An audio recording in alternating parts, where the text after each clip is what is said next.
Prime Minister Mark Carney has announced a national automotive strategy which includes scrapping the EV sales mandate and bringing back rebates for electric vehicles.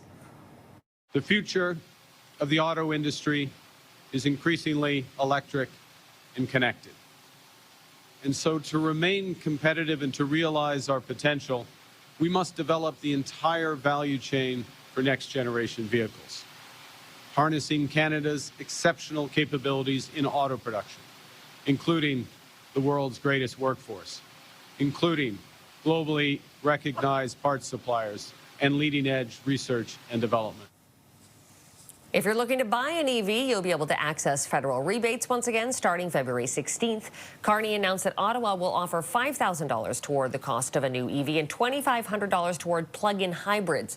The new automotive strategy also includes new emission standards. And joining me now is Keith Brooks, Program Director at Environmental Defence. Thanks for being with us today, Keith. Thanks for having me. Your reaction to this new automotive strategy? Well, it's a setback for sure. This is a weaker approach to electric vehicles than the EVAS, the Electric Vehicle Availability Standard. They're promising a stronger greenhouse gas emission standard, but we don't have those regulations yet. And it's a weaker target in terms of EV adoption as well. The previous goal was to get to 100% EVs by 2035. Now they're saying only 75% is the goal if we achieve it. But if you look at the data over the last year, people weren't buying EVs at the rate people had expected or forecast over the past 12 months. So do you think rebates are perhaps a solution to get people to actually buy these cars? We're very supportive of the rebates, absolutely. And the rebates falling off last time, that correlated with a drop in electric vehicle sales. Affordability is a key issue. Canadians want affordable electric cars. The standard was supposed to deliver that. It would have delivered that. But the rebates are a good step. We support those, and I think that should help with adoption as well. Talk to me about the emission standards. What do you know about that and what it will mean for non-electric vehicles?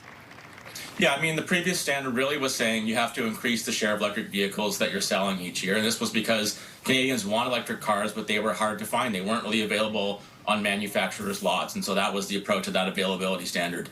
Now the approach is to regulate tailpipe emissions, so to make vehicles more and more efficient. And that could just mean that you're making a gas car more efficient, or it could mean that you have a hybrid that's a bit more efficient. It doesn't necessarily push people towards electric vehicles. So it doesn't really make sure that electric vehicles will be available for people. And that's really the switch that we want. We want people to be going to 100% electric so that we can get rid of emissions from personal vehicle transportation altogether. This new regulation, we haven't seen the details yet, but it's not going to do that. How about the infrastructure for EVs? Because you look around and you don't see enough charging stations when you go to the average parking lot. There is money in this strategy for more infrastructure, but do you think it'll go far enough for people to say, I feel confident when I'm driving from Windsor to Toronto or Toronto to Ottawa, these are typical commuting lines, that I can charge my car somewhere and get to my destination? Yeah, I mean, more charging was necessary too, for sure. And again, electric vehicle availability standard would have brought that because it would have forced car companies to provide some of that charging. But we're glad to see the federal government investing in that. It's only $1.5 billion, which may sound like a lot, but it's not that much money in the context of some of the other nation-building projects that this government seems interested in. If this is a setback, as you said at the start of our conversation, what would have been a full win for you? Well, we would have liked to see the standard maintained in Europe. You know, they have a goal now of 90% vehicles, 90% electric vehicles by 2035. We weakened our target to only 75%. So at the very least, we could have matched Europe. I mean, it would have been great to keep the standard. We didn't think there was reason to get rid of it. We think if we brought back incentives, we keep the standard. We've got to force automakers to shift to making electric cars. They would rather sell big gas-guzzling vehicles. Canadians drive some of the most polluting cars in the world, in fact, because we have weak regulations. Anyway, would have liked to see the standard maintained or at least match Europe. Instead, we've got, a promise of a standard that may achieve 75%, a lot less than 100%. Keith Brooks, Programs Director at Environmental Defence. Appreciate your time. Yeah, thanks for having me.